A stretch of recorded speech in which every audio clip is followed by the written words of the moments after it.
diberlakukannya KUHP baru dan KUHAP baru. Nah, kita juga ingin melihat bahwa perkara ini bisa menjadi perkara acuan ya, menjadi yurisdiksi mungkin nanti jurisprudensi dari perkara yang akan terjadi di masa akan datang dengan berlakunya KUHP dan KUHAP baru.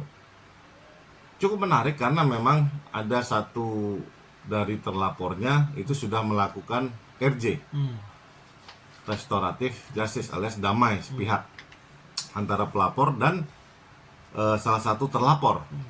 Apakah bisa? Kalau di KUHP lama, saya sering melakukan hal tersebut karena saya pegang terlapor dari beberapa terlapor dan berdamai dengan pelapor, atau sebaliknya, saya sebagai pelapor berdamai dengan salah satu terlapor saja. Di dalam KUHP lama yang cukup abu-abu tentang restoratif justice dan mekanismenya itu dimungkinkan karena itu 100% diskresi, alias suka-suka pejabatnya lah, bisa iya bisa enggak. Dia juga akan bingung kalau dia menetapkan normanya. Biasanya Pak Polisi atau Pak Jaksanya, kalau Jaksa pas terakhir zamannya Om Fadil Imron almarhum, Kejaksaan Agung Pidum ya, itu strict dia untuk RJ. Artinya berkas itu mesti stop, ya kan, kalau namanya ada RJ. Nah, kalau di polisi RJ-nya agak longgar dia, aneh-aneh. Pokoknya tergantung jaksanya aja nanti yang bisa menentukan bisa sidang apa enggak nih. Cukup menarik ini perkaranya Roy Suryo CS ini karena saya ingin tahu mungkin nggak P21 yang seperti diomongin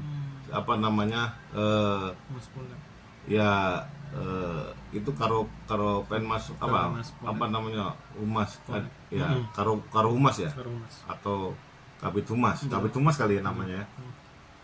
Kawan saya juga itu kan Mas Buher. Ya mudah-mudahan dia memang bisa P21. Tapi kalau orang yang tahu hukum ini akan rumit karena memang untuk melimpahkan perkara ini ke pengadilan dengan sistem yang bukan split ya, di perkara yang objeknya satu, kemudian kejadiannya satu, dia coba split, yang satu perkaranya ada, yang satunya RJ, harusnya RJ sama non RJ, kategorinya apa?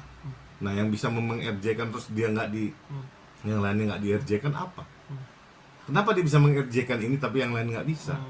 Pertanyaan itu akan menarik, apalagi ketika nanti ada hukum acara yang menyatakan bahwa sebetulnya sebelum dibacakan dakwaan itu ada yang namanya opening statement, kemudian ada yang namanya plea bargain. Artinya dicoba ini mau merasa bersalah apa tidak bersalah. Nah, untuk menetapkan bahwa ada satu tersangka yang bisa dijadikan terdakwa, tapi yang pasti jadi terdakwa itu sudah RJ, nah itu agak rumit. Ya makanya saya pengen tahu persisnya si kejaksaan ini mau pakai jurus apa. Tapi kalau karo penmas Kejaksaan Agung ya, Mas Anang itu, kalau untuk menanggapi putusan MK dia canggih.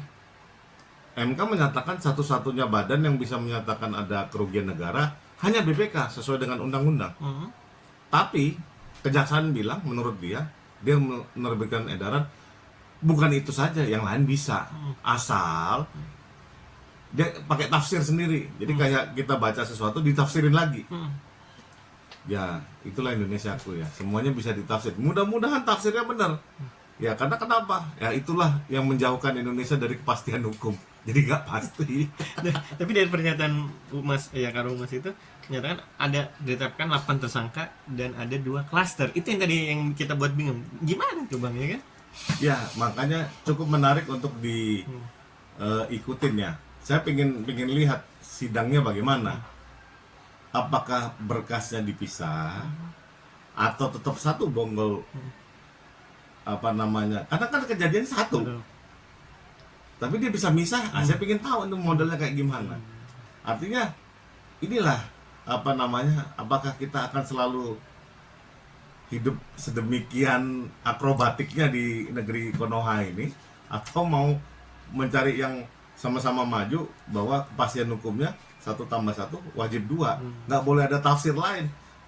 Tapi kalau kejaksaan bisa menafsirkan 1+1 itu bisa 2 atau lebih, ya sama aja kan kayak misalnya bukan hanya BPK tapi yang lain boleh. Nah itu kan sama aja 1+1 nggak tentu 2, bisa apa aja. Nah kalau negeri ini bisa begitu, ya kenapa yang lain nggak bisa? Nah, artinya welcome to the jungle kan.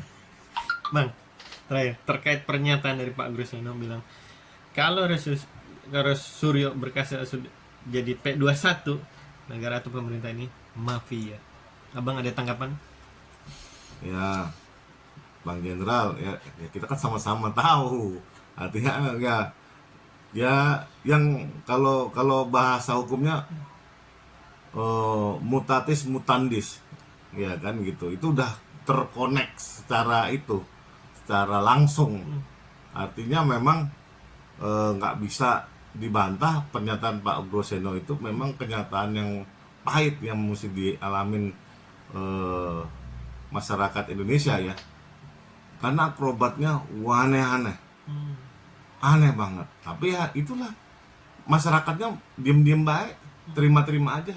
Apalagi udah dicontohin Soeharto pahlawan nasional nggak ada yang komplain, kenapa ini mesti komplain? Kan lucu, baru sekarang nyadar bangun dari tempat tidurnya. Come on man, ini mau kemana negeri ini kan? Jadi abang bisa bilang simpulannya lucu atau aneh kalau berkas Suryo di P21 dalam minggu ini atau minggu depan. Pernyataan saya secara final saya bilang cukup menarik. Artinya kalau aneh atau tidak itu kan sudut pandang, perspektif. Tapi saya bilang cukup menarik dan saya ingin menunggu sebetulnya apakah ini bisa jadi jurisprudensi di masa depan ataukah ini cuma anomali doang. Diakal-akalin supaya bisa seperti halnya Gibran jadi presiden. Iya kan? Itu nggak kaget kita karena memang negeri ini bisa diakal-akalin. Saking kusutnya negeri ini ya, Gibran jadi presiden.